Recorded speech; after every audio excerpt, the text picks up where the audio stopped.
my dear friend, Mike Tomkins. Hi, Billy. Very good, man. It's so good to see you. And you. Fantastic. It's been a little while. Has been a little while. What's been on your mind, Mike? I'll tell you my topic straight off the bat. Bitcoin fixes this. Bitcoin fixes this. So we've gone solution before the problem. Yeah. Just because you need to know, is it worth listening to this nonsense or shall I bother? That's the answer. Okay. Okay. All right. That's the punchline. That's the punchline. At the end of the podcast. So you're already on it. You know that we go hook first. We got to reel them in. Absolutely. Okay. What are we fixing? Well, that's the much bigger question, and we might have several conversations about this. But first of all, I want to learn Brazilian Jiu-Jitsu. Okay. And I want you to teach me. Okay. All right. Beautiful. And train me. Well, not train me, but teach me how to get into Brazilian Jiu-Jitsu. Right. Okay. So let's save that for the future. Okay. And talk about the other topic. Right. They're all connected, by the way. Okay. Because we're going to reach the fighting stage. Yeah. As in preparation is what I'm hearing you say. Well, that might happen. Okay. But no, it's good to be healthy, good to be strong. You know, I'm a rock climber. Mm-hmm. Yes. I keep fit. I'm 63 years old. Yeah. I like to maintain the fitness I had in my 20s. That's my aim. Right. For as long as possible. We've gone rock climbing together, by the way, and yes, I fully second that. You are swinging off very small rocks with very strong pincer grips, almost of carrying body weight. So yeah, it's more a lifetime body strength issue, and it's not the conventional body strength. It's much more purpose oriented. I'm a rock climber. If I had an occupation in life, that's my occupation. Okay, of many things. I happen to be an engineer as well. So that's just to pay the bills. Yeah, that's just to pay the bills. Paying the bills. That's where we come back to what are we working for? What are we trying to earn here? Yeah. So I guess to anyone listening, then so Mike and I know each other through. We all went through a rough time a couple of years ago, and in that time, you kind of found out who you can rely on, and we built like a very interesting alliance when the world was in the state of chaos. Well, I didn't accept what was going on in 2020 and 2021. I just didn't accept what we were being told. Yeah. And I've been around the block a little bit, and I've seen a few things, and I've been pretty much a getter-alonger. You just have to do what you have to do to get along in this world. Yeah. And then the social contract completely changed. Yes. Yeah. And we all know why with the whole pharmaceutical side of things and everything connected with that. But why did that happen? And it bothers people, and I've moved beyond that. I spent quite a while wondering, what the hell is going on? We had a lot of conversations about that. Yeah. And we've moved past that now, and people want to forget. Because you can't do anything about it. But what is behind it all? Yeah, of course. And it was a trigger to this new era of, rightfully so at the time, when people didn't have the answers, we had to kind of abstract and assume. But that kind of led to very real problems of an overreaction to what was happening, of this conspiratorial kind of new wave. Because at the time, people, if you were just being reasonable, you were a conspiracy theorist. Yeah. But it almost bred this new wave of actual conspiracy theorists as a reaction. And now it really feels like in all angles, it's just almost hard to find out what is true. I think, so we're talking about you've kind of alluded to a problem, which we haven't actually dived into yet. Do you think, or what I'm going to assume, I think the biggest problem today is just how muddy the information ecology is, and how do we differentiate between what is true and what isn't? Would you agree that's probably the biggest problem facing us?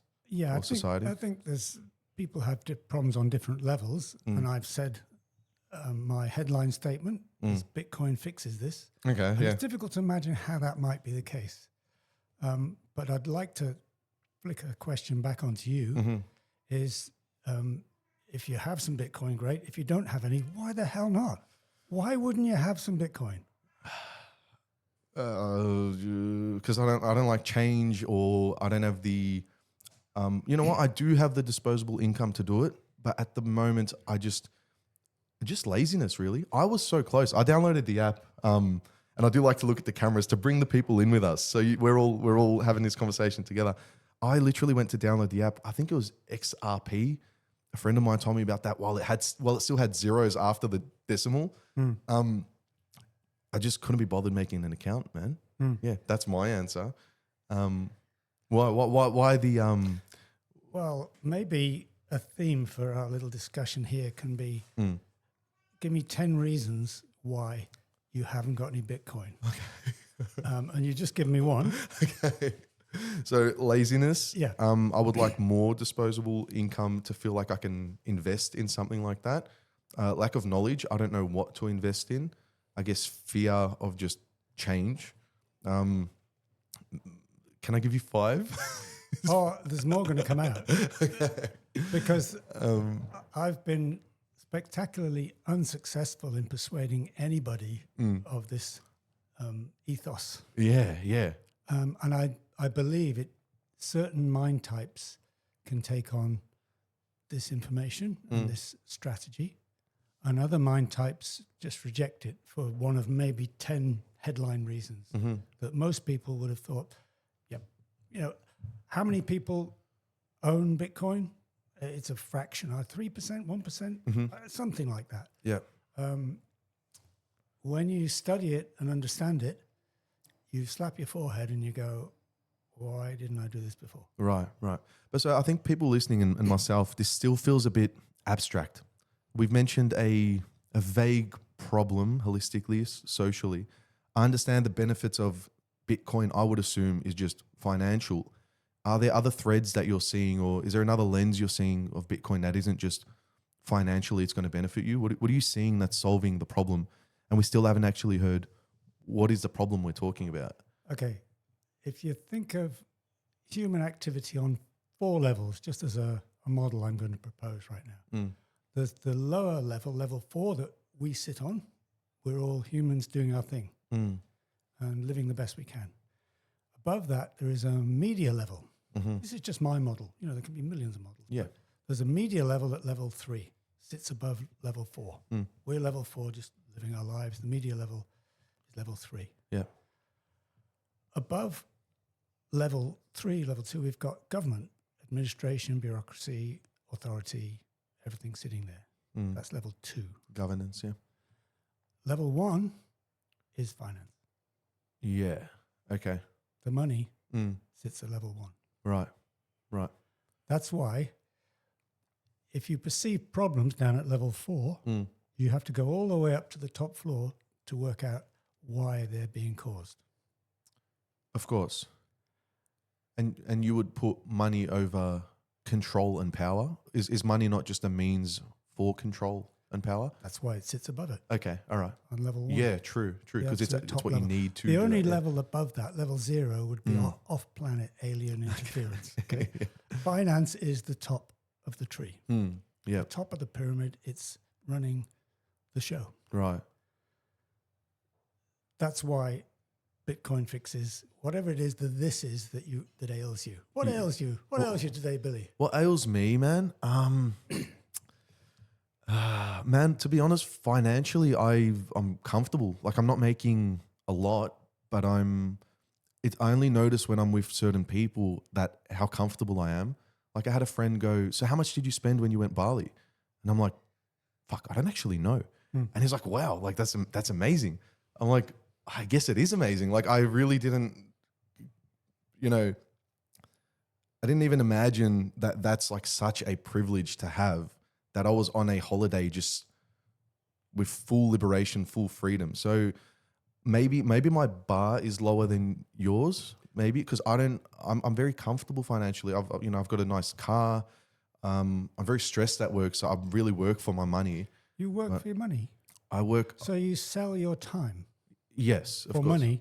Yeah. And you think you're getting a good deal. I didn't say I'm getting a good deal. I think I haven't I think also because Time is all you have. time is all I have. So I think I need to, we call it coping. So No, you're right. You're right, Billy. Mm. Australians, we are among the richest in the world as individuals, and we're very fortunate that we sit in that position. Yeah. There's a few other countries, Switzerland or Luxembourg or Yeah. maybe United States in some sectors, but there's a lot of people who are not in that fortunate situation. Yeah. And we've got some. You must know some of the headline things about finance in this country, internationally, and in the United States in particular. Yeah. It's insane. The entire monetary system is insane. Okay. And we are working within that. And there's an entirely parallel system Right. outside of that, which is Bitcoin. Okay. Not XRP, not Ethereum, not Solana, not Cardano, not anything else. Right. So you're not even talking crypto. Bitcoin. All right. Now I'm a little more like kind of curious because I thought you were just saying the concept of No. Bitcoin, crypto. So why are you differentiating Bitcoin?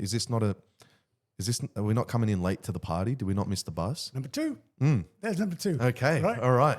That's one of the numbers. I haven't got a list of 10. I'm just Yeah. thinking. Sorry, you're right. That's your number two. That is my number two. I missed the bus. We're late to the party. Mm-hmm. Do you know how much Bitcoin's worth at the moment? It's about 170,000. I know exactly, actually, because I bought some this morning. Right. I thought it was at 40.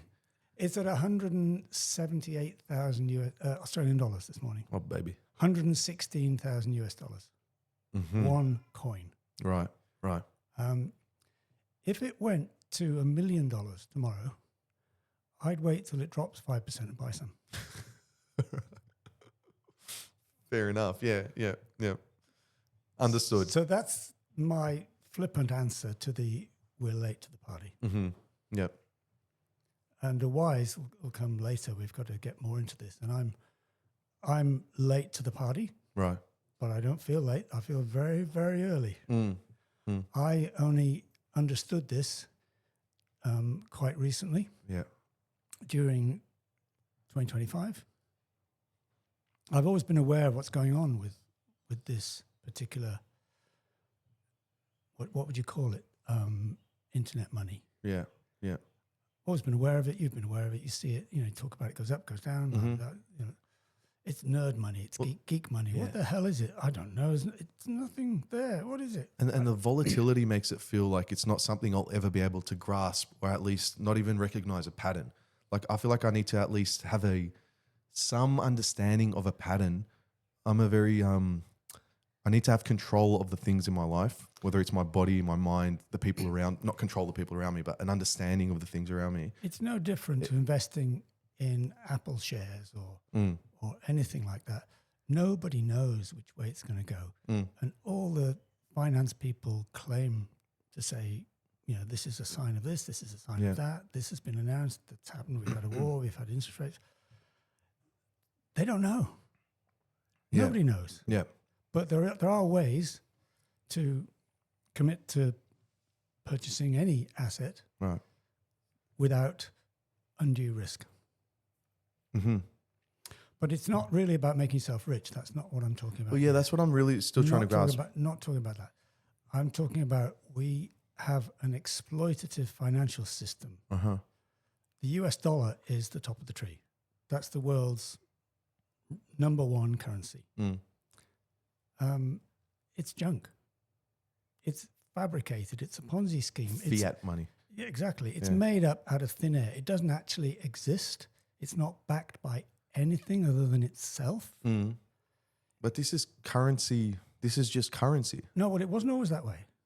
But okay, yeah. As I understand, the history is like we had markets. We exchanged, one potato for 3 salads, or one daughter for 2 cows, or whatever the equivalents were. It was things. And that was a joke, but I'm pretty sure that was a reality at some point. Bartering was before money. There was bartering. Yeah, and then I understand that it's abstract and conceptual, but now this $1 can get half of this or 2 of that, and so we obviously assign value to it. This is, in my opinion, how a free market and functioning society should work. Are you saying we've gone down the wrong way, or we've kind of monopolize that one concept, and you said there's like an alternative or an adjacent parallel concept? Absolutely. Bitcoin is a parallel system. But that, if anything, this sounds more abstract and thin air. If anything, this is like even less material and physical. Which has more value as an intrinsic piece of computer information, the US dollar or Bitcoin? Which has more? I'm assuming Bitcoin now. I don't know. Well, no, it's because they're the same. There's no difference. Right. Yeah. Whereas one of them is controlled by a group of old guys in Washington, called the US Federal Reserve. Okay. And the other one is not. I get that. The other one is peer-to-peer money. Right. I see. I somewhat see where you're going now. Does that not sound like a better deal? It does sound like a better deal. Yeah. Peer-to-peer money. I can send you some money now. You can open an app on your phone in 2 minutes, like you'd open any app, without any ID, and I can send you some Bitcoin that will arrive there in a second, and it'll cost a cent, and you've got the money. Yeah. It sounds pretty good, right? It's like an email. It does. Like I can email you direct value. So is this, do you feel like this is more a closer evolution to cash itself as opposed to using your card? You're saying, because naturally we assume the linear progression of cash is your card. What I'm hearing you say is, no, we should be going from cash to Bitcoin. That's the closest kind of level up from cash. Well, I'm an engineer. I am good at pattern recognition. I'm good at numbers. I know what's going to happen. Right. Yeah. It's going to take quite a long time, maybe 5, 10, 20, 30 years, but I know what's going to happen. Yeah. It's inevitable. There is no way of stopping that. Okay. That there's going to be a progression towards Bitcoin. Even against, and I'm fighting every fiber in my body from saying the Jews right now. But when you say like a bunch of people in Washington, is that where you're, not you specifically, but this concept is going of like there's a circle, an in-group that's controlling all the money. Why would they allow, if we are talking this in-group, why would they allow this alternative which absolves their power? How does that play out? Are they not secretly just in control of that as well? That's a really good one, Billy, and I wasn't expecting that one. I really like it. I'm going to have to think about that because that was not on my list of 10. I don't have a list, but... The list we're making. Yeah, that's a really good one. I know the answer to it, but I really like the question. Okay, yeah. Because is Bitcoin going to be controlled just like every other form of trade? Because did they not attempt that, correct me if I'm wrong, in Australia here, where it was like Bitcoin will be okay, but only through the government or something to that effect, if I'm not mistaken. This is a really good line to go along. And I can tell you that they can't touch it. Okay, all right. And there are ways that they can't touch it. Because it lives in a virtual cloud space, maybe. It exists on, you've heard about the blockchain, and it's basically a ledger or a spreadsheet that lives in the cloud that's managed by multiple different nodes, different users. Right. You could run a node tomorrow. You could just set up a little computer that runs Bitcoin, and you get the whole of Bitcoin downloaded into your hard drive, and you maintain the network. And there are 20 to 30,000 of those nodes around the world. Geeks like me. Yeah. What's called farming, if I'm not mistaken? No, there's no farming. There's mining. Mining, sorry. That's a different thing. Okay, all right. Yeah. That's part of its operation system, which is necessary to make it work. We'll go into a little bit more of the history, but can it be controlled? No, because there's 20,000 people that would get it up and running straight away. So it can't be co-opted, it can't be controlled. It just is. Right. It's just like it is like an off-planet concept because it's outside authority. So it's outside the layer of media, it's outside the layer of government, and it's outside the layer of traditional finance. It's completely independent. So I thought it might appeal to you. Yeah, it definitely does.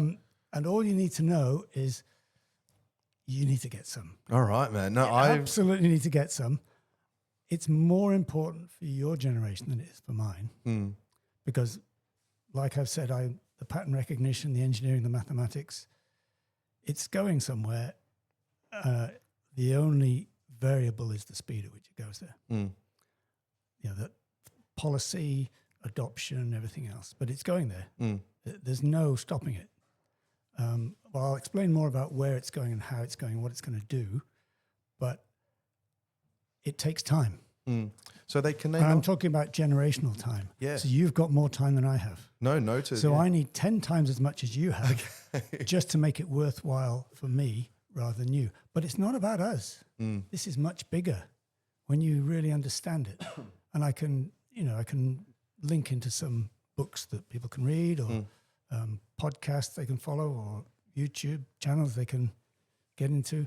But it's you know how they say it takes 10,000 hours to learn something really well? Like if you want to learn a musical instrument, if you want to get really good at the saxophone or the violin, you've got to put in hours.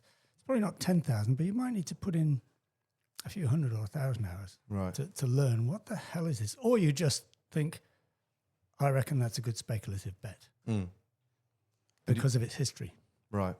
And so we should approach it from a lens of agency. Like if we do follow this, we'll have more agency as opposed to absolutely. Like and then you can do good things with your agency. And sorry, what's stopping that from actually? Because again, we won't COVID talk it. But if you do recall, there was the Canadian truckers that set up a GoFundMe at the time, and from memory, I believe this is correct. They just literally, it was like $1 million worth. They just grabbed the funds and they just disseminated it randomly to random charities and basically said, nope, you don't own that money.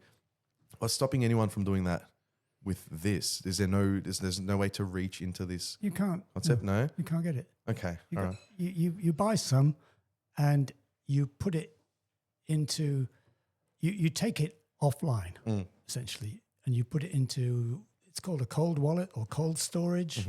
I call it squirreling away. Right. You put it somewhere that nobody can touch it, and you are the only person that has the keys to it. Yeah. And it can't be moved.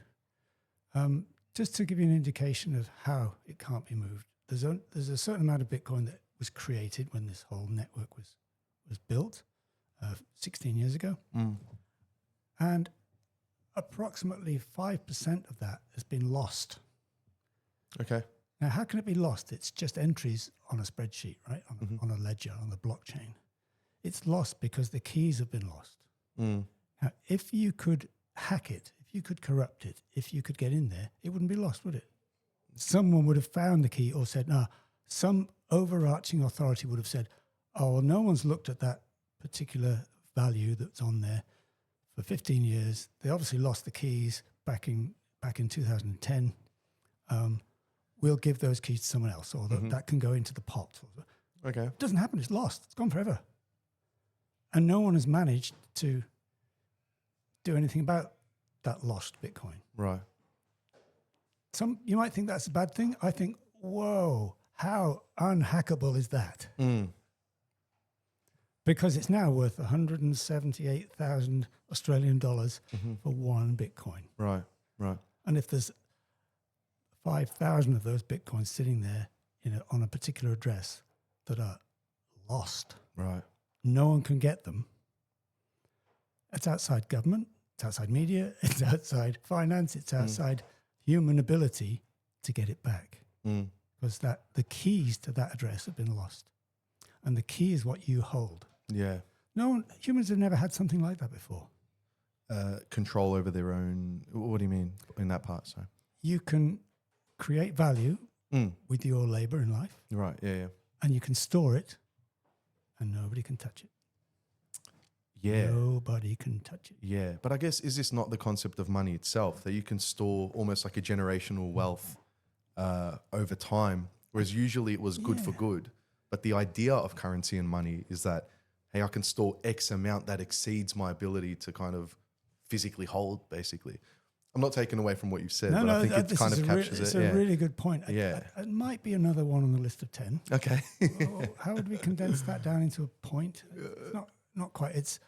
or the dollar's as good. The dollar is as good as that, or at least as good as Bitcoin. The reason it isn't, the reason the dollar is junk is inflation. True. Okay. Yeah. Because they can just pump. My concept of inflation is very limited, but it's very difficult to understand. I struggle with it because it's actually insane. Yeah. Yeah. If I gave you $100 now, and we sit down here again in 12 months' time, it's not worth $100 anymore, is it?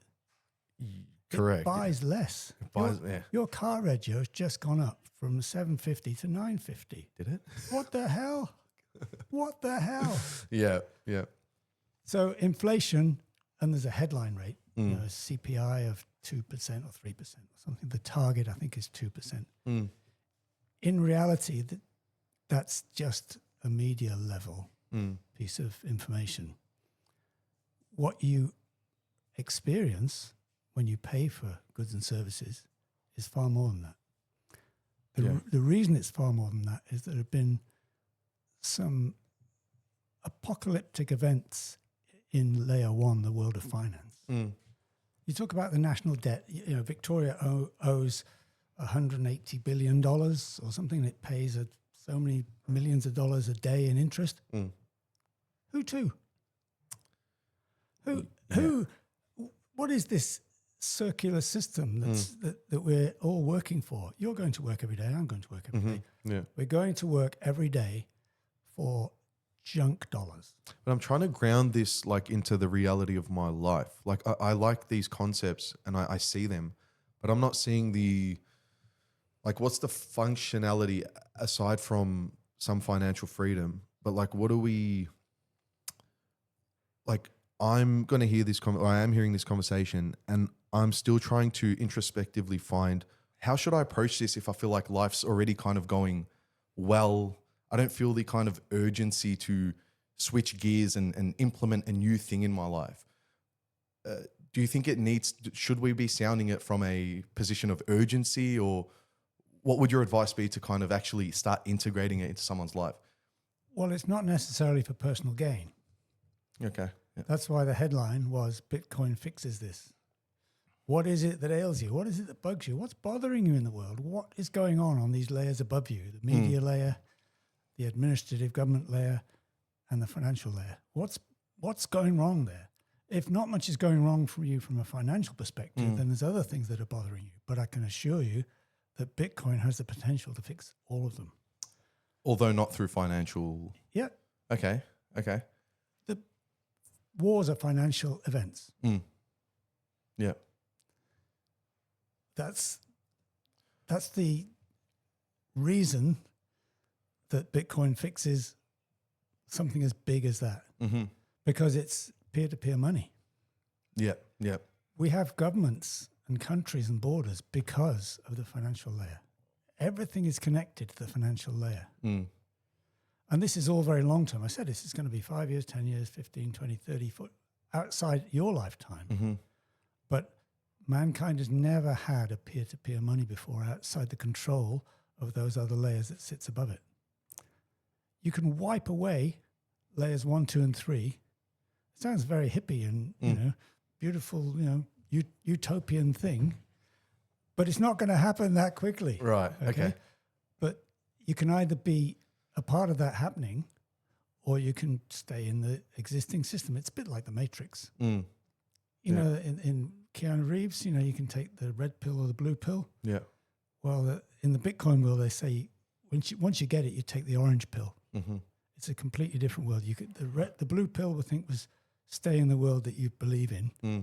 The red pill was, I'm going to take you down the rabbit hole, baby, and there's all sorts of crazy stuff down there. Yeah. And the orange pill is, it was only the money anyway. Okay. It was the money all along that was driving all the tension, difficulty, political unrest, inequality, massive inequality in the world. Yeah. Would you kind of ground that as well in personal relationships? Because you did ask me what ails me. A lot of my big things are just my personal relationships. I think I have agency over most things in my life, but there are some things that I feel like I do not control on a relational level. So do you feel like this can help that, or?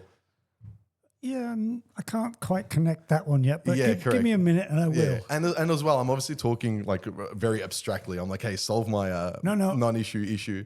Well, a lot of personal conflict comes down to possession. Sorry, and in saying that, I think a lot of yes, possession, and I think I think it is financial stability, to be honest. Like that plays a massive part If in you just keep being pulling the string, you get to the financial layer for every single thing. That's why I said at the start, Bitcoin fixes this.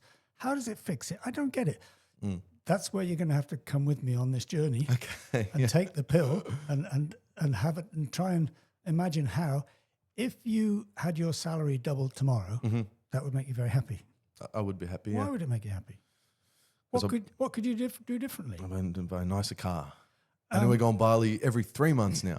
If your salary went up by 5 times tomorrow, you could do good things with it, couldn't you? Yeah. If it went up by 10 times, 20 times, money is important.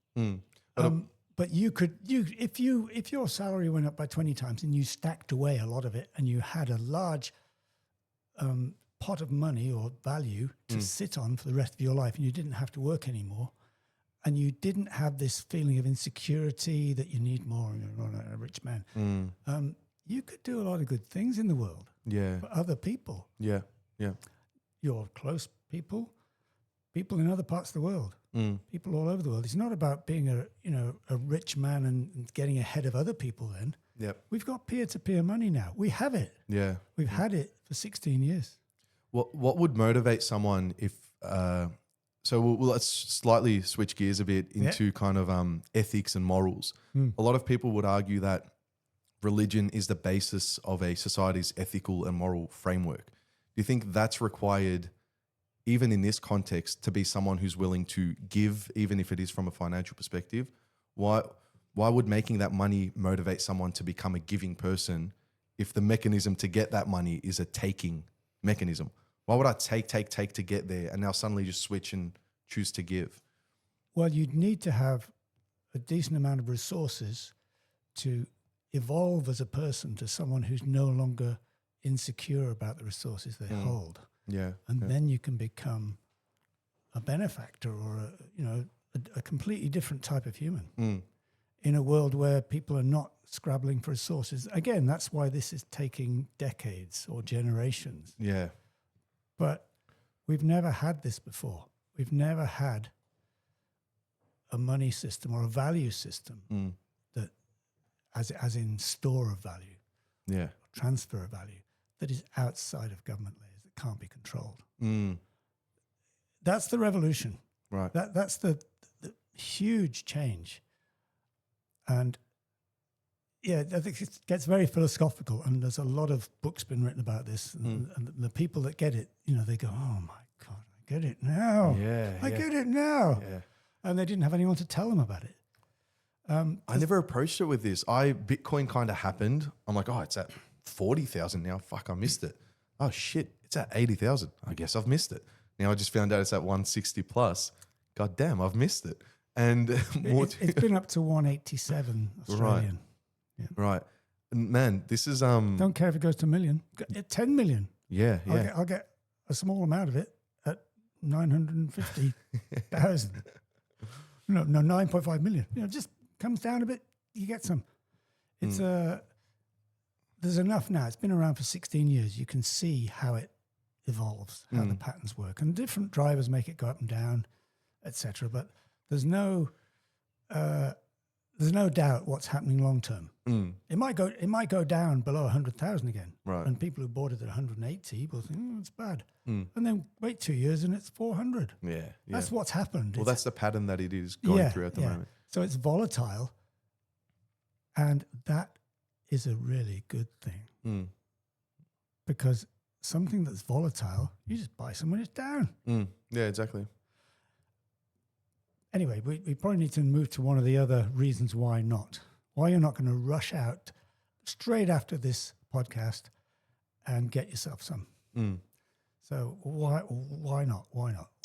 From me? Yeah. Well, Before that though, why would you differentiate Bitcoin from the other ones? You made a very clear distinction about Bitcoin over lithium or whatever the F the other one is. So why Bitcoin as well? Just a quick digression, just so I can tie that in mentally. It was created in 2009 as a response to the global financial crisis. Okay. Which was the big money printing event before 2020. So you would say it just kind of has the monopoly basically on the concept. Well, there's a lot more to it than that. The reason it's the one, there are several reasons. I'll have to lay these out. It's not owned by anybody. Yeah. The other large cryptos that I mentioned earlier, like Ethereum or Solana or Cardano, or there's about 1,500 of them on the apps, you know. Most of them, almost all of them, are owned by a board, by a corporation. That's no different to level 2. We've come full circle back to exactly right. Bitcoin is not owned by anybody. Okay. Proof of which is that people have lost large amounts of Bitcoin. They can't get it back. If you lost your password to your Commonwealth bank account and you lost all your contact with it, you go in the Commonwealth bank, they say, oh yeah, you are Billy. Yeah. I'll give you your money back. All $4 of it. They're in control. They're in control of it. Right. Okay? They're in control of your money. Yeah. I'm like, hey, I want my money. They're like, why do you want your money? I love that one. I'm like, because I want to fucking wipe my ass with it. Like, you don't tell me what I'm using my money for. There's only one acceptable answer to that everybody must give, and it's for cocaine and hookers. You have to say that. It's like the law now. It's the law. It's physics. It's just science, bro. Because if you want to spend it on that, it's your business. Yeah, exactly right. Yeah, exactly right. Well, I've never had enough money to pull out for them to even actually ask me it. But if they do, my answer is going to be just to stare at it. I just want to stare at my money. Are you going to say no? Well, it's not your money. So it's the bank's money. So no, but it is my money. No, it's not your money. They're just holding it. They're holding it, and they won't necessarily give it back to you. They're proving that now. Right. And if you want to go overseas and take that money with you, if you decide Australia is started to do curfews and a ring of steel and a 5-kilometer limit, and you have to go outside wearing a mask on the beach, and you've got to take all these injections, you can't leave and take your money. Right. You can't take more than $10,000. True. Yeah, you're right. Across a border. Uh-huh. You know what you can do with Bitcoin? I can send it, brother. It lives in the internet. Yeah, that's it. That's if you have the password. Yep. And I'll talk about this later, maybe, but you can condense it down to a password of 12 words you can remember. If you can remember 12 words, you could swim naked to New Zealand, open an account, and have all your wealth. Emphasis naked. You've got nothing. You've not even got anything up the, you know. Sorry, I actually missed that. That was your point. Sorry, I just, no one can stop you. Yeah. It exists in your head, in your password. You can remember a password, right? Yeah, and where this thought kind of took me was a lot of society's tension is because a counter argument to what you said, which I do not agree with, but I understand that it's a counter argument, is these banks are looking for suspicious activity for people who may be using it, illegally. And we can make the argument, all right, like you're not a governing body, you don't tell me what to use it for. But then you can really extrapolate and extend it further to what if people are using it for like child sex trafficking or something to that effect, where something that if you and I just put our ego aside and our pride aside and to some degree our individuality aside, society collectively can become better because we're actually able to, it's the idea that if you're not breaking any rules, what do you even have to hide? So let's actually weasel out those who are breaking the rules. And we do need to have kind of a system of overseeing control. Even me on construction sites as management, we now have, everyone needs to sign in on their, you just need to sign your workers in. I click one button. Why do you have 10 workers? I need 20. We were meant to have 20 today. Where's your other 10? I'm this authority, overarching godly figure, like in the concept of vision. So I completely understand to control a population with the good intention as well. You do need to have that. What would your counter argument be to stopping actual illegal activity and bad things? You mean like they do in China? Well, yes, but that's Because the we argument. do have yes. the capability now to completely control every citizen. But some might make the argument that this is a better approach where if your population grows to a certain extent, it's either chaotic anarchy or authoritarian control. And Well- we haven't found this happy medium yet. And for the most part, authoritarian control is the better option.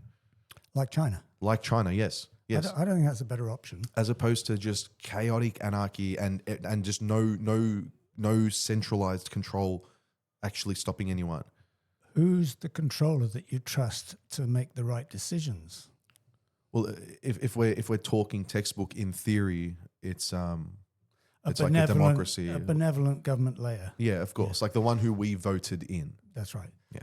Well, if you want to trust them with your money, Mm. I think that's a big mistake. If you have an opportunity to get the money out of that relationship, then that's a very good thing. There may be a criminal layer and a criminal element, and you can't do anything about that. It's like trying to ban sharp knives. Mm. You know, you can't run a kitchen without them. You can't cut bread without a device that will kill somebody. Yeah. So Yeah. what can you do? You know, there's a machete ban going on. You're probably aware of that one. You joking? No, Oh, wait. the government, the Victorian government has got bins now you can deposit your machetes in because there's a machete crime wave, Right. Okay. Yeah. according to Layer 3 media, yeah. which, by the way, I've stopped following.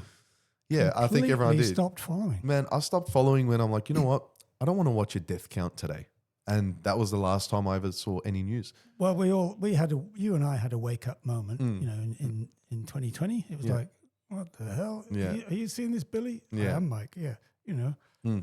Lots of people did, but were too I'm like, afraid, hey, I'm not crazy, right? You're like, too afraid to say yeah, anything, right? yeah. And looking over each other's shoulders. And, what's he doing? What's all this about? yeah. So to say that we need a level of authority over us to prevent bad things happening, I think the bad things are coming from the authority layer. Yeah. Okay. There's more bad things coming from the authority layer Yeah. than there are from the criminal element. Yeah. This is this idea that, like, the people who should be in power are like, you know, the saints, the philosophers, the people who care about others, you know, the embodiment of Jesus. You know what I mean? We don't have that, though, do we? Well, We've got the best system we've come up with. Yeah, but not only do we not have that, the system we have rewards those who are not portraying any of those traits. The people in power are the type of people who look for power, and they are the people who should probably not be in power. So it is just this regress, like this ethical drop. You just kind of drop down this spiraling hole, and you've got the worst people running it because they're the ones who want to get that power. So the citizens need to rise above. They need to kick themselves up from level 4 to level 1 Right, and this is and control the finances from the top. Mm-hmm. And if that was the case, these government layers would completely reorganize themselves. Mm-hmm.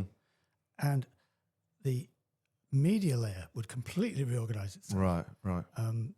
This is the media now, Yeah, exactly. not The Age or The Guardian or SBS or ABC. That's junk media. Yeah, and This is the media. you could see them like in this janky way trying to adapt as well, but they're so used to being this inauthentic, like, you know, just rigid, just non-human thing that there's this, when authenticity shines now, this is like the new wave of it.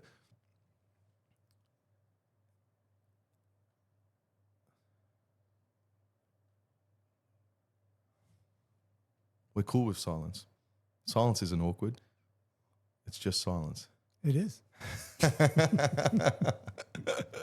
Been having some technical difficulties. Apologies for the janky awkwardness. But on the thought that we were just talking about, That this is all downstream of Washington and Wall Street and the U.S. Federal Reserve. the conflict itself, right? Everything, because we're all. What do we want in Maslow's hierarchy of needs? You know, we want shelter, we want safety, Well, we want food, we want self-actualization at the top, I believe. self-actualization at the very top. We've got self-actualization right now because we're able to talk freely. Yeah. That's pretty damn good. Yeah, it is pretty damn good. Huh? But on Monday morning, you have to go to work. Yeah, I've got to be angry again, man. I don't want to be angry all the time. No, you don't want to be angry. I need to be angry at work. That's my kind of role. That's they You've pay me to you've be developed mad. an angry persona. Yeah, I've got to reel it. But I'm like trying to be.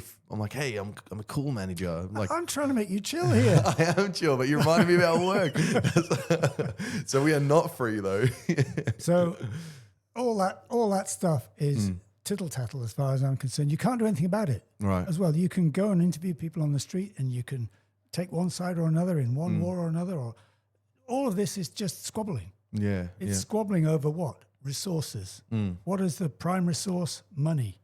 What is the limited thing the store of value that we're trying to keep? It's the US dollar. Yeah. The Australian dollar is just a subset of the US dollar. Of course, in our system. And there's nothing we can do about that. Well, actually, there is. Or is there? All right. Bitcoin. Yes. True. Yeah, exactly right. That's why I said at the start, Bitcoin fixes this. It's just a matter of time. It's not about getting in on an asset early and getting your share. Nothing to do with that. I'm talking about a system here. Now, you've got decades to work this out because you're working. You're getting money for working, and you've got to do something with that money. Obviously, you're going to spend it to live your life, but a certain portion of that you need to put away. Yep.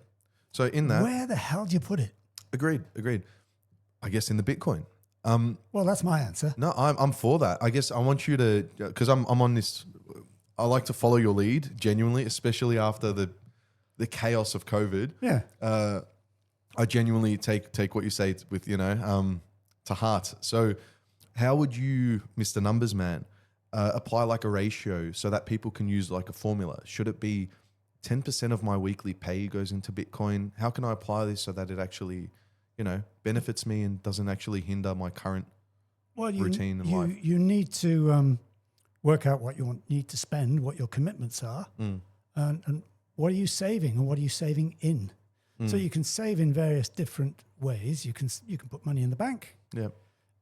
You can invest in US stocks. You can buy the whole market. You can buy individual shares. You can buy government bonds. You can buy gold. Yeah.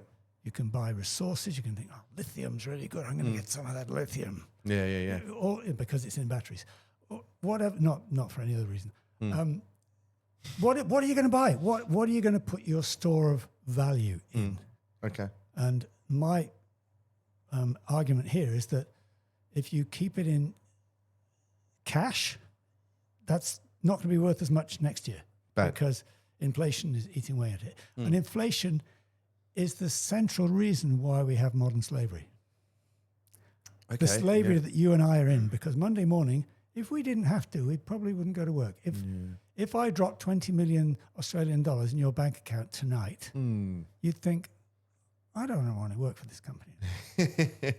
I'll do something else with it. I'll create a business. Yeah. I'll do something really valuable. Get a podcast studio. Yeah, I'll get a podcast studio and I'll spread my word of whatever it is I want to spread my word about. Yeah. Or you would say, I'm going to, give eyesight to the blind in Malawi or something. You could do something good with your life. Yes. Whatever it is you want to help people with, or help yourself with, or your family, or your friends, or get a Lamborghini. It's your choice, right? Yeah. You are free. And this is the other thing as well, is you and I believe I and many people are comfortable with the fear and often the loneliness of freedom.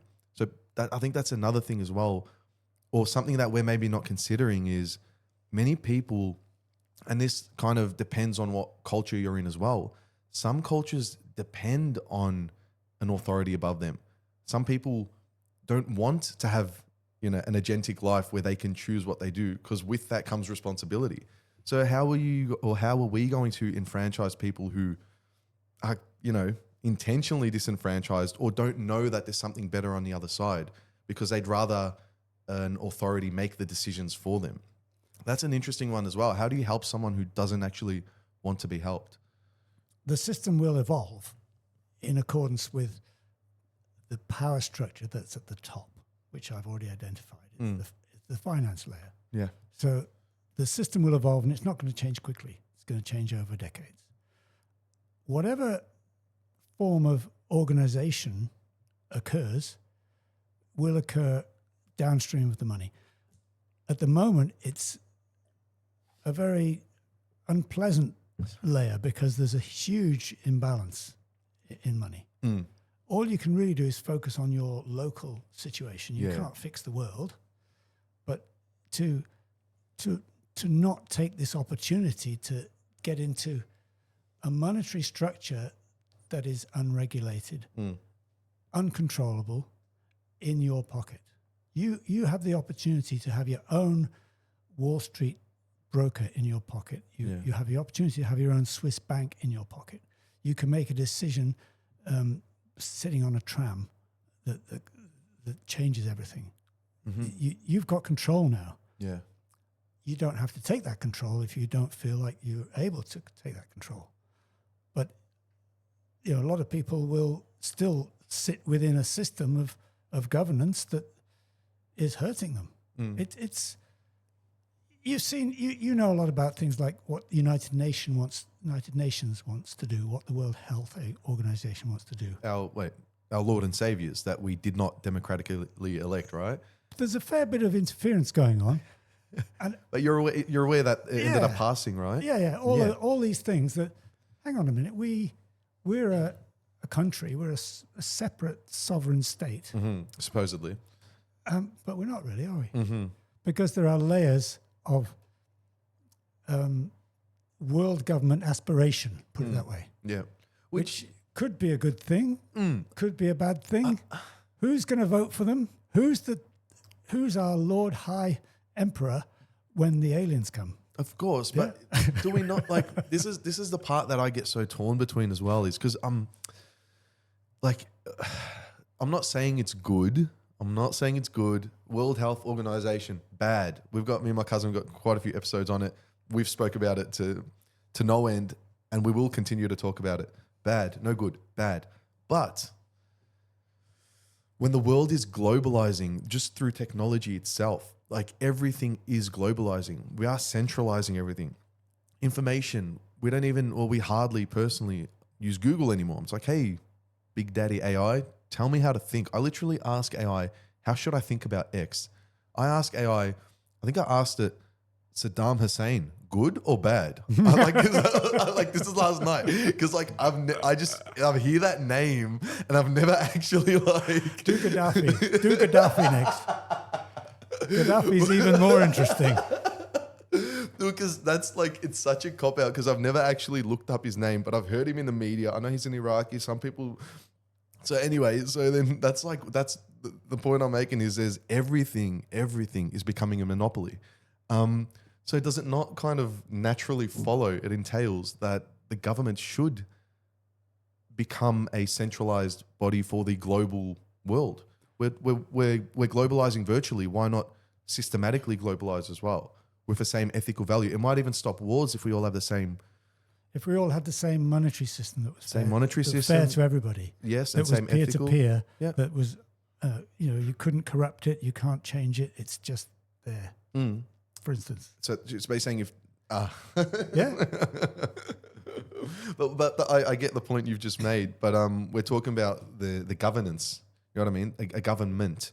Is it such a bad thing if we do have a example? I can fully devil's advocate the World Health Organization, pandemic response treaty, which is that it's preparedness. It's a pandemic preparedness. So now we have a system in place that all governments can agree to, which they did agree to, that if something does trigger a response, we'll be able to act a lot more efficiently. We love the World Health Organization. Who said pandemics were a thing? I don't know. The media layer. No, what do you mean? The media layer said pandemics were a thing. But that doesn't make it not a thing. 5 years ago, you'd never heard the word pandemic. Or asymptomatic, I understand. But it's just, it's just a construct. Mm-hmm. Who said the world is all going to be infectious to each other? Yeah, true. That's a good reminder. Thank you. Yeah. I'm not agreeing to that. Yeah, you're right. I'm not going to bow and say, oh yeah, pandemics. We need to protect ourselves. But sorry, this is more to the point. When did sorry. pandemics? But apology. No, this exactly is the point, that through the commercialization of transport between countries as well, through how global we literally have become, we need a pandemic treaty to counteract the natural organization of the world, because we are able now in an unprecedented way to infect and affect one another, which wasn't ever the case prior. If pandemics were a thing, we might need a pandemic preparedness treaty. But no. You mean, but I could just shift that into, if like an infectious global disease is a thing, we should need a pandemic treaty. Exactly. But I could make the argument that that is the case or can happen. According to the media layer. Okay. Yeah, right. Yeah. I'm not convinced. You can't verify it. Of course. Yeah, true. It's unscientific. Yeah. You can't verify it. Yeah. I'm not saying it is or it isn't. Yeah. But the danger of having a global authority on anything is that collective assumption is made that things are a thing. Yeah. So obviously finance is moving in different directions, and I'm promoting one particular direction that's a really positive thing. In line with the evolution of society. Yeah. There are others, though, such as central bank digital currencies you would have heard of. And they're very big on that in China. And technology allows full control of citizens, so we can all be safe and we can all be in control. Yes. And if you've already driven so many kilometers this month, you can't drive anymore because the weather might change. The weather might change. We don't want that. Yeah, I understand. Yeah. So we have a collective belief as a species. This is our collective belief that we're doing bad things and the weather is punishing us. Yeah. Not that it naturally fluctuates It's over. biblical, right? Absolutely biblical. It's the Great Flood. Yeah. We have that belief. So if we have an authority that allows control over the global population or large sections of it, then that authority will promote that cause. Yep. And it will allow us to combat the terrible thing that will happen to us if we don't change our bad behavior. Now, who's going to make that decision?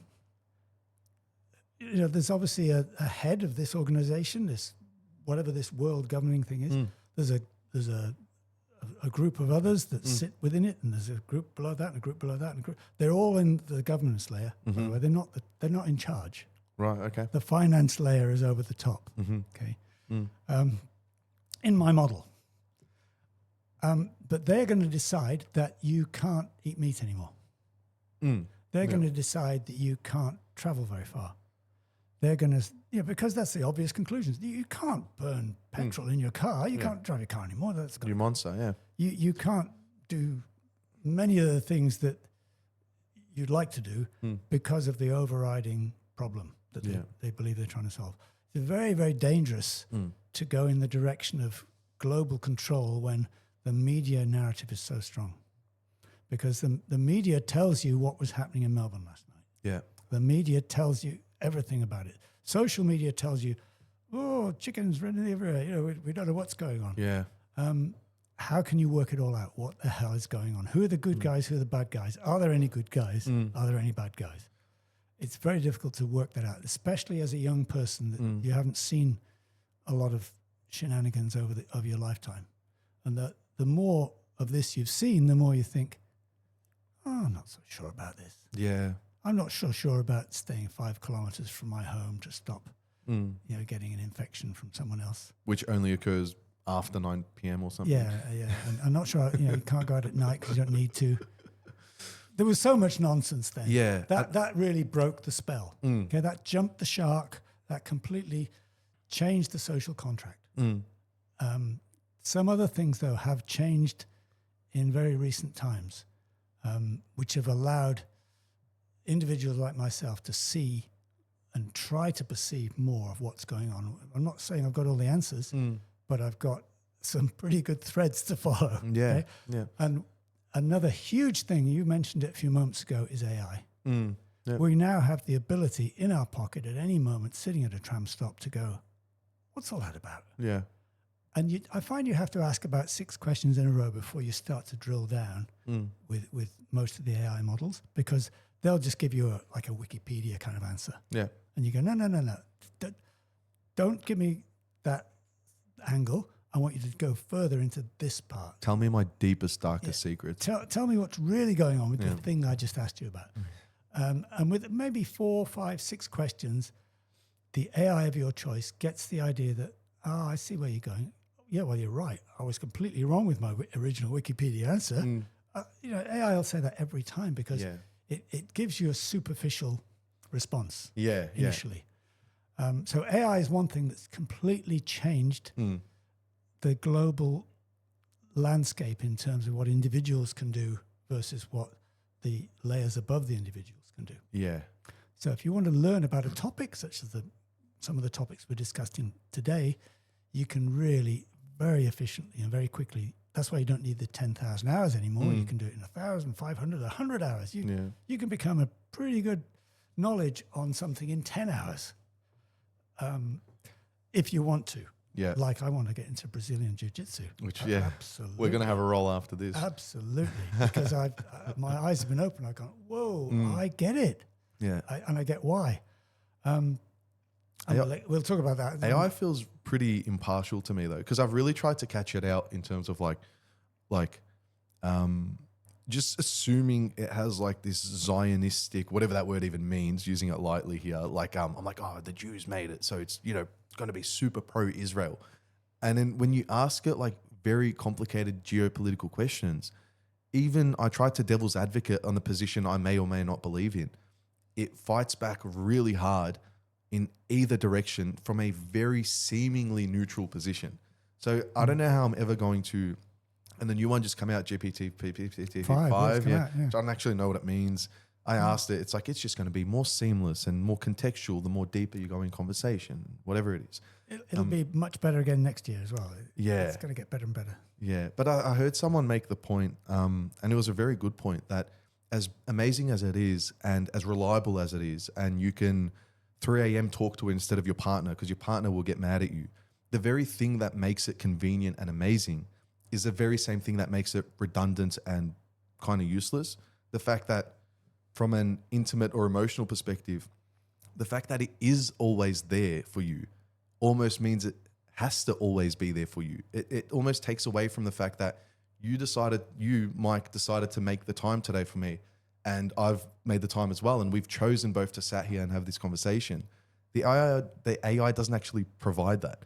So it's a reminder of it's never really, just by nature of it being a tool, ever going to be a sufficient, substitute for human interaction, which I believe is a major solution to most of the things we're talking about here. It really comes down to, and the reason why podcasts I think are so successful is because it captures authentic human interaction, which is conversation. I'm perceiving reality or my reality through my senses, as are you, and we kind of talk and then see if if our ones and zeros are actually relating or not, and then we can kind of converge realities or want to kill each other, basically. And that's kind of what's happening. The degradation of conversation is making everyone the enemy, basically. Yeah, I think you're right about AI. It's always there for you. I don't see any negative to that myself. Maybe it might be a problem for some people, but I think having someone you can ask any question and ask it again and again and again and again and again, and it doesn't get annoyed. No, scrap all that. You did hard work to tell me all that. I didn't want to know that bit. Yeah. I want to know this bit.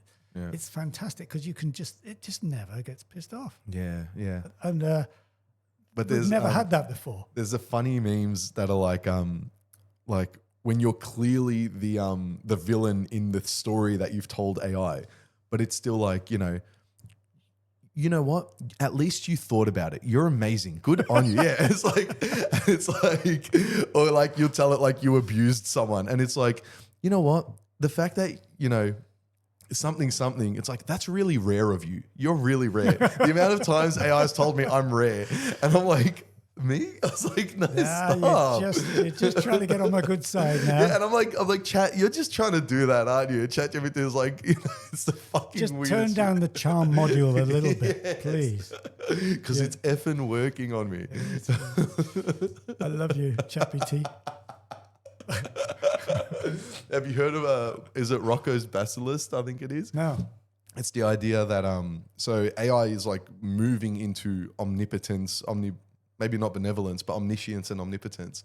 And when it does, AI is going to, our Lord and Savior AI is going to use all the data it's gathered today, including conversations like this one, and it's going to see whoever did not help that single God AI manifest, and whoever was against it or not actively trying to make this AI form is going to, when it does take over, not if, but when it does take over, basically make all people who didn't assist it actualize. Pretty much at this suffer. point, I'd like to thank Copilot, Gemini, ChatGPT, Grok.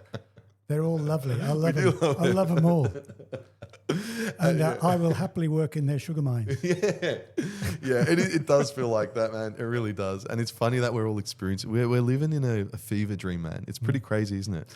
I think it's pretty relaxed, actually, because anything that's been bugging you, you can just find out facts. And it's up to you to ask the questions. That's the key thing. Of course. So I think we're on the same sort of page with that. But there's something else that you alluded to before about changes that have happened in the world, and we haven't addressed this one yet. Since we last met and spoke in any detail, there's been a huge seismic shift in the political temperature of the United States of America, which is where the finance layer lives. And for better or for worse, for love them or hate them, we've got a different thing there, a different entity, a different style. There'll be good and there'll be bad. I'm trying not to give away any political allegiances, but without what happened in the United States, it's no,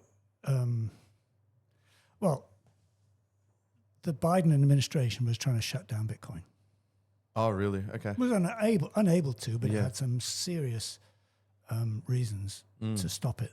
And when you think about it, that's sensible, right? You protect the US dollar. The US dollar is, you've seen those old movies from the 50s where some movie star arrives in Jamaica or somewhere and he just throws the money around. He's got a taxi, he's the king of the world and the local people are just peasants. Yeah. That's still the same. The US dollar is the king, and the king of the US was Mr. Biden, love him or hate him, for better or for worse. And the US government, the Democratic Party, was opposed to any new monetary systems coming in. It will analogously, the rise of Jesus Christ or Jesus of Nazareth at the time, there was the Roman Empire, there was already governing systems. That's a really good analogy. Yeah, and he kind of came up for the people, and it is almost Christian in its. It is Christian, in its origin story. And the very concept itself is that, well, from a governing body at that time, it's like, who is this individual who's saying that they have divinity on their side? Their word is the word of God, and that's pretty much kind of what I'm seeing. And it kind of adds, it kind of has a moral good to what you're saying if it does echo the Jesus story. Egalitarian money. Yeah. It's not about who you are, and it's not even about when you got it. If you were a Bitcoin bro in 15 years ago and you mined a whole lot of Bitcoin on your crappy little laptop and you never have to work again, that's not the whole point. That was just the evolution of the system. It's now in Wall Street, right? You can buy, you've heard of BlackRock. Yeah. They own half the world, right? They're running an ETF now, an exchange traded fund that people trade in. If you want to buy stocks and shares now, a lot of people don't bother thinking, I'll buy a little bit of this, buy a little bit of that. You buy a fund that invests in tech stocks. Yeah, you outsource the thinking to someone. Yeah, and you pay a small management fee, but you put it all into mining resources. This is index funds, if I'm not mistaken. They're index funds essentially. But you can either buy the whole market, you can buy the tech, Google, stocks. Apple, You can buy individual shares. You can now buy Bitcoin exchange traded funds. So BlackRock has created something called IBIT. They all have a little four digit ticker. Apple is AAPL. Okay. If you want to buy Apple, you can buy. But this happened over a year ago That's when Bitcoin got the Wall Street suit. And that was under the Biden administration. The writing was on the wall. When Trump came in, it went off like a rocket because his administration is saying, we can't fight this anymore.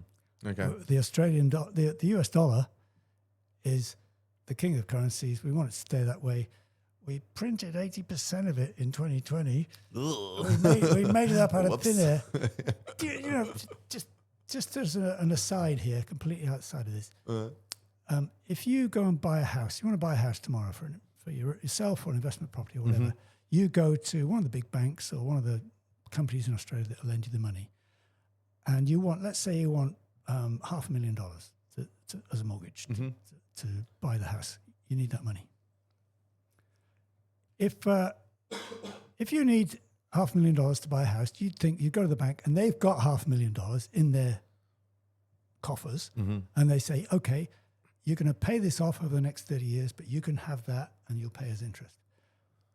They practice something called fractional reserve banking. Sounds nice, right? Sounds great, sounds easy, sounds technical, whatever. They haven't got the money. They make it up out of thin air. Oh, okay. They only have a fraction of the reserve, okay? Typically, they will use 100,000 of their own Australian dollars to back that loan, and the 400,000 they create it by the press of a button. That money you work hard for, that on Monday you'll go and work hard for, is junk because it's created out of thin air, and we borrow it from ourselves. The government borrows it from itself and pays itself interest. It's a circular system supported by government bonds. When you read about finance, you go, explain that again like I'm 7. Yeah. Who do we owe it to?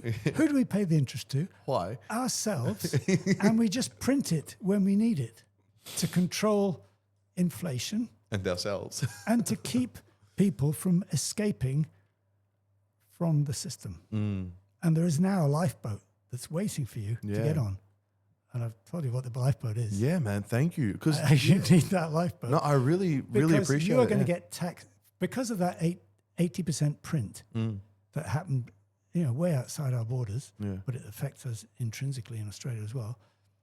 All that money is fake money, and so the value of what you think you're holding in your pocket or on your bank account as a digit is going to diminish and diminish and diminish and diminish, and it'll buy less and less. And a cup of coffee will be $50.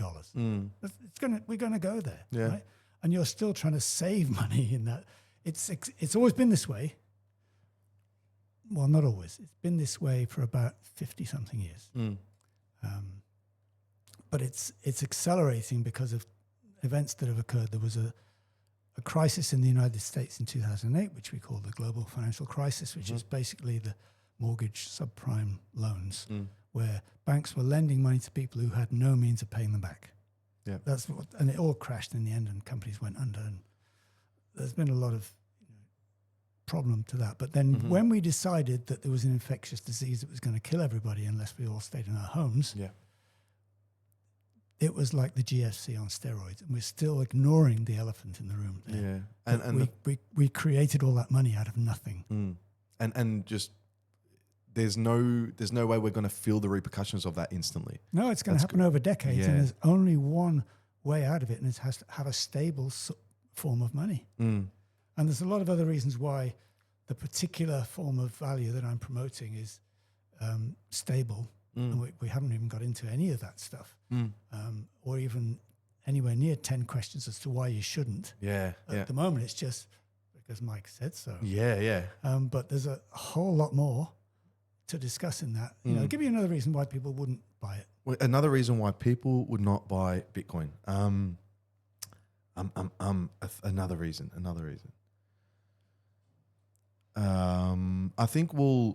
I think the fear, or we've already touched on it, but I'd like an emphasis on it a bit more. You kind of said in passing, like, even if it drops in value, I'll just buy it again, or something to that effect.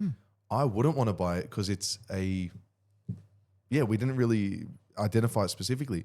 Because it is volatile, I would not want to buy it. I would not want to put my money in it knowing that it can drop so quickly. You, of course, are speaking from a generational perspective. Over time, it's stupid not to. But the reason why I wouldn't is because of this concept of volatility. So you kind of answered your own question there, in that over a long term, it goes up. Yeah. So what does it matter if it goes up and down? Because overall, it's you can draw graphs and show bands and everything, but you thought it was $40,000, right? Yeah, And I thought 80 now. Yeah. And if you'd bought at $80,000 and it dropped to 40, you'd be upset. And now it's 180. And then next year, it could be 50 and it could be 500. But in 10 years, it's not going to be 180, I can tell you. Yeah, man. Even 5 years, in 3 years. And it's still very early. I think, okay, here's a tip, right? I think it's going to go to the equivalent in today's value in US, $20 million per coin. Yeah. I don't think that's absurd. I don't think that's absurd. There's reasons for this as well. It's a specific number to choose, but I don't think the progression says that that's an absurdity or anything. Why 20? And how'd you get there? Well, I didn't want to say 200 because that sounded ridiculous. Okay. But 200. It's difficult to get to hold those numbers in your head, okay? But if you think about what we use as a reserve, we mentioned fractional reserve banking. How does the bank lend you money? Why can't I lend you the $500,000 and press the button? Yeah. Because they've got $100,000 and they've allowed to because they're a central bank. Okay, doesn't make any sense, but that's why Just how it works. The authority structure that you did a nice eulogy on. Well, it was you were quite positive about them, but I saw it as this is the death knell of UN authority. At this point, I think we're now sort of just sprinkling flowers over the grave. Yeah. What is the reserve? What is the U.S. Federal Reserve? Well, what is their? They don't have any reserves, right? Through history, through much of the 20th century, gold was used as a reserve. Yes. And the U.S. government has got reserves of gold in Fort Knox. There's a big vault with a big steel door on it, and inside it is the money, the gold, and they've collected it over the years. They even confiscated it from U.S. citizens in the 1930s as a national emergency. They took everybody's gold. Wow. So, trusting governments is a little bit, when you're at the top financial layer, it's very difficult. Up until 1971, the US dollar was backed by gold. Okay. They haven't got as much gold as they say they've got. We know this. It's like chocolate coins wrapped in gold. I don't know what it is, but it's not all there. Yeah, okay. In 1971, it was becoming more and more obvious that gold couldn't back the US dollar anymore. So US President Nixon took the United States dollar off the gold reserve. 1971, I was 10 years old. That doesn't sound like a big deal, but it meant the US dollar was backed by nothing, which means they could go print, Right. print, Yes. print, Yes. print, and your dollar goes down, down. And the COVID event turbocharged it. So there was no material tie-in anymore, or No, real it's- like a tie-in to reality at all. No. It seems like anymore. So there's about $22 trillion worth of gold in the world. And it grows at about 2% a year because it gets mined. Okay. And that's the reason for the 2% inflation target, incidentally. The financial system relies on growing the money supply 2% a year because we can only grow the gold by 2% a year by mining it. Gotcha. Okay. Yeah. But inflation is a really negative thing for you because how do you store the value that you work so hard for? How do you store it? Where do you put it? Yeah. Where are you going to put it? Well, yeah. How is this the same number of water when the pool is getting bigger? The only thing that stays the same is my new magical internet nerd money. Right. Man, I really appreciate that. That's good. Yeah. Because I think with the Bitcoin conversation, I really thought until this conversation, genuinely, that I missed the bus. I think everyone who has just thought of Bitcoin, all right, there was a wave of Bitcoin and it happened and now it's gone. You've outlined very specifically from a financial perspective, from a individual agency perspective, from a social perspective, from a power perspective, all these reasons why specifically Bitcoin is still a very important investment to make today. So from this, I genuinely believe I will be taking, I think I'm going to switch gears and start thinking a bit more consciously of where I'm putting my money, not just for today, but as you said, generationally. Well, we put money into super, don't we? Superannuation. Which I don't even know what super I'm with. I don't know what's going on. I don't know anything, to be honest. Well, if you're putting money into super, it's primarily going into stock market. And some of it, you'll be with Australian Super or Host Plus or, one of those big super funds, or AMP or one of the big ones. And they're very good. They put your money into mainly stocks and shares, mainly Apple and Microsoft. And they do it very wisely, and they charge a large commission. And you get maybe 8%, 10% a year growth on that super. There's been all sorts of shenanigans going on with super recently, and the government has said, okay, if you've got more than 3 million in super, we're going to start taxing it. You might have seen that one.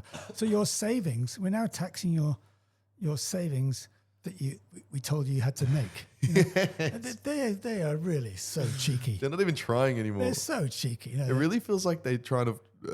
We were talking about limit testing earlier. It feels like the government really limit tests how absurd the policies are, and they don't even need to justify anymore. Just knowing full well that people don't think they can do anything about it anymore. Yeah. So the amount of value in US dollars that's in the world, in not just in the currency, but in resources and assets and shares and everything, is about 400 trillion. And there's only 22 trillion of gold. Right. Okay. So something needs to back that 400 trillion. You know what's going to end up backing that 400 trillion? I think I can guess. The brother Bitcoin. Which is why that number is just ridiculously low. It's so early, it's not funny. Wow. That put it into that's the reality of what needs to happen. Wow. Because it needs a stable backing like gold. Yes. But there's not enough gold, and it's corruptible. And you have to hold it in a vault. And people make, a copper bar and gold plate it, say, there's your gold. Yeah. That's happened throughout history. Gold coins used to be a thing. Yeah. And they started gold plating them, pretending it was gold. We've done this throughout. Yeah. Forgive me if I might make you repeat yourself here. So stable backing, remind me please why that's a stable backing when it's not physically tied into like a material thing. I know we've been discussing this, but it's a stable backing because now you can tie it to something else. It needs to be tied to something. But could we not, sorry, just for my understanding, could you not tie it into like another government's currency by that logic or something? A currency is only a promise to pay. Okay.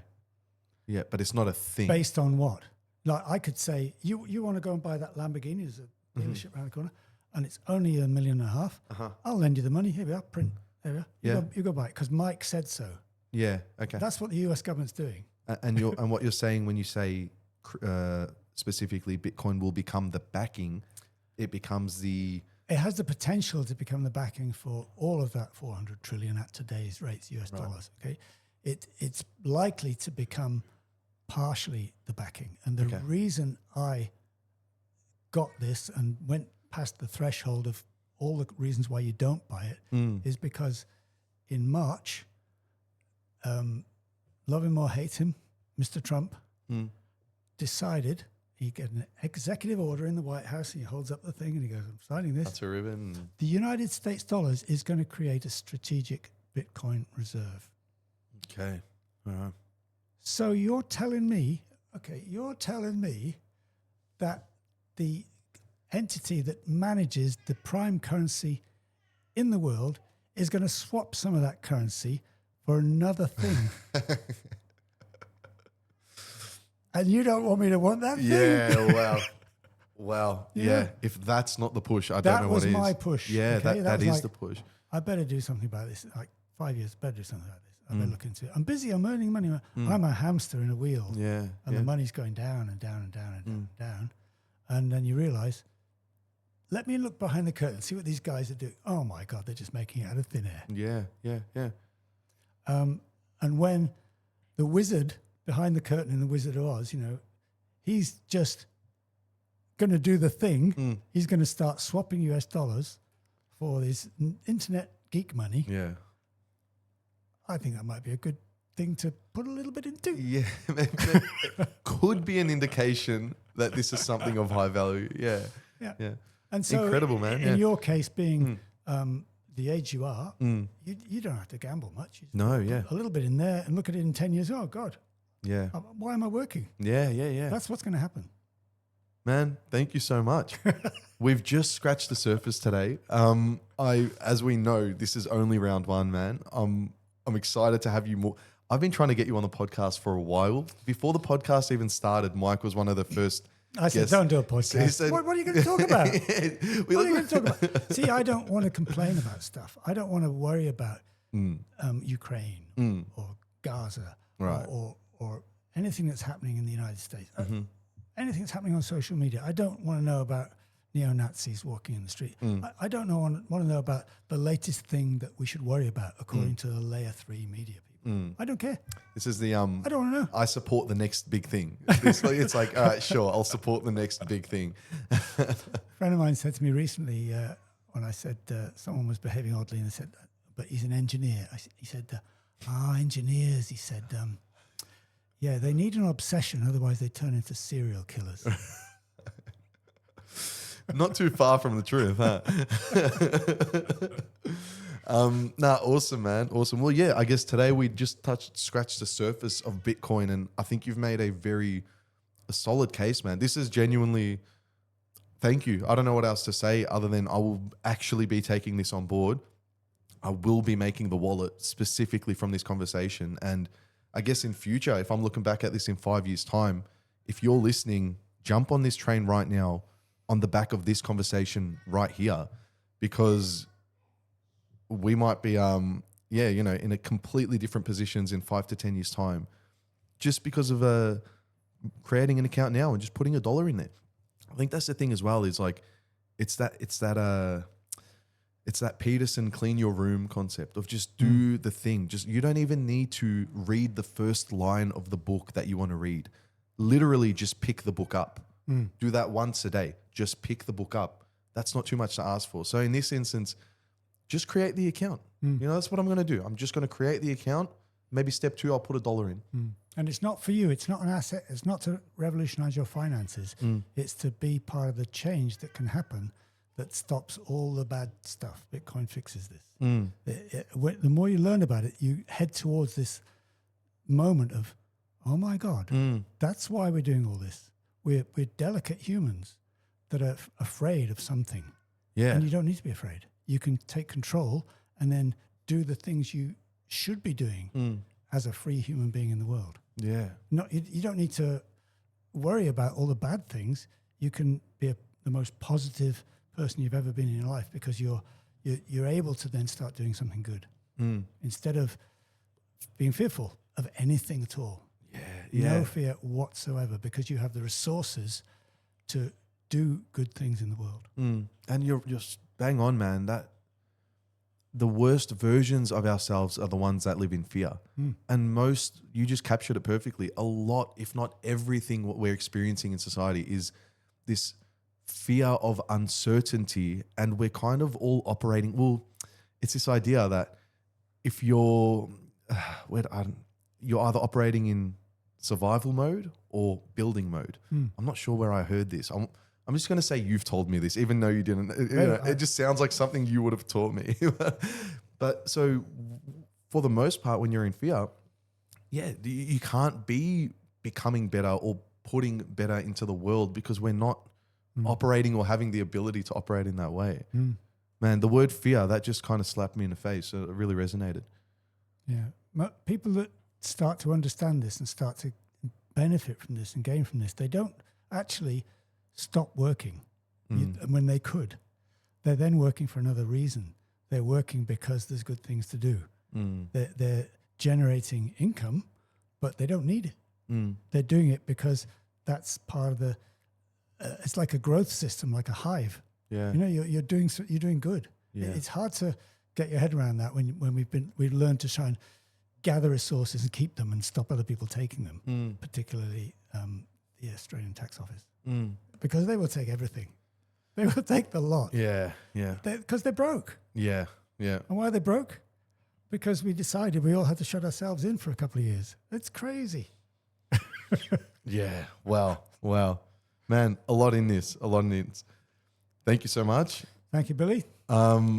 I'm excited for the next. I'm always ready for round 2, round 3. Yeah, we're gonna.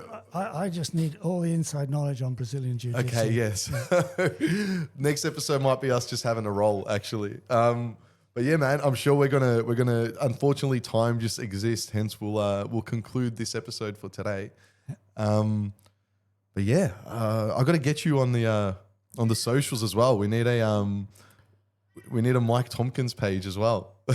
Yeah, maybe I'm a little bit shy. You know. A little bit shy. No, it's more a case of I don't really care. I know. Really care. Well, as I said outside, man, I'm building the platform, and if you'll allow me, let's have your voice on here as much as you can. Well, happy to help your platform. I still don't know what its purpose is. I don't either, to be honest. That's mystified me from the start. Why a podcast? Well, that's one criticism I've gotten is like, it's like, oh, it's cool what you're doing. We like it. But like, what's your theme? What are you doing? What are you actually? And I don't know if it's bad to say I don't really know. I think I've got a theme for you. Oh yeah, that's a theme, not the theme. Well, it sits above the others. Anyway, Yeah. Well, but I think it could be about other things, but I'd encourage you not to get too caught up in what the media layer is generating as the current fear narrative, because that's the corrosive thing. I think the media exists to for various reasons. It's evolved that way, but to generate more discord, and it does. It works perfectly. Well, I think for me, and I'm not saying this is like a noble endeavor, but to me, I just knew I had to do a podcast. That was the start, and that's the best answer. Yeah, it really is. It really is, and I don't know how else to add it. But when I started, that's when I could retroactively see the benefits as a byproduct. From an individual level, I was seeing, what is it to be a good podcast host? You need to be a good listener. If you're a good listener, you're now receptive to not only another individual, but the world itself. You become a noticer of the thing someone is saying. So from baseline, I'm like, all right, to do this well, I need to listen well. Instantly benefited my life. For the podcast to grow, I need to find new people. So my network started establishing. And I can just feel this web of just complete positivity. And I'm almost kind of self-actualizing my private, and I'm converging my private and public personas as well. Because when you have a public persona, you kind of need to be one that everyone is allowed to have eyes on. I still struggle. I think I'm too much of an open book. So I need to still figure out how to, not in everything, of course, but like to some degree, I think I give my opinions too much. So I'm still trying to figure that out. But in terms I understand what you mean. Yeah. Just an example of how podcasts absolutely changed the political landscape and changed the world within the last 12 months. Okay, the thought of Kamala Harris and Joe Biden going on Joe Rogan, it just, you can't comprehend it, can you? Yeah, because exactly. they couldn't do it. Whereas the other guys went on there and did 3-hour-long podcasts, and you saw what they were for better or for worse. Yeah, it's like one of us, Yeah. you know. But you might hate them, you might love them, but you saw what you're getting. With the other two, with Kamala Harris and Joe Biden, they couldn't speak. They would just crumble. Exactly. They can't do a podcast. Yeah. If you can't do a podcast, then there's something going on, isn't there? Well, that's the other thing is like there are a few people who I've wanted to have on, and just friends, people who I find interesting, and I'll say just jump on. It doesn't need to be big. It doesn't need to be extravagant. Similar to you, I enjoy our conversation, so I'd like to capture it. Many of these people say, like, no, I couldn't do it. And I go, look, that's fine. I'm not forcing anyone, but I personally would be asking myself the question, what is it about myself that I don't feel is worth putting in the public attention? That doesn't mean just by doing it, I think you have to think you have something worth saying in the public eye. Some people say, I'm too boring. It's like, no, you're not boring. You have so much things that you can pull on. So just personally, I would just, and I mean this conceptually, but like I would just endorse everyone to start a podcast. Not everyone needs a podcast or should, but if you just follow the trail of starting a podcast, even conceptually, you start to pick the things the why nots. The why nots. You'll start to pick the why nots of your personality, and maybe you can kind of transcend them or evolve them or refine them. Why not start a podcast? I genuinely, and that was me to me. And I just had to do it, man. I just had to do it. Yeah. I still don't quite understand it, but I've come on the podcast now because I had something to say. Yeah, beautiful. I had a mission. Yeah, exactly right. A mission, and a philosophy and an idea, something positive. I don't want to talk about negative things because your life goes down negatively if you talk about negative things. So I don't want to complain. Yeah. I want to say, no, here's another way. Yeah. This is cool. This is cool. This is good. This is Brazilian Jiu-Jitsu. This is Brazilian Jiu-Jitsu. No one messes with you. If you can do Brazilian Jiu-Jitsu.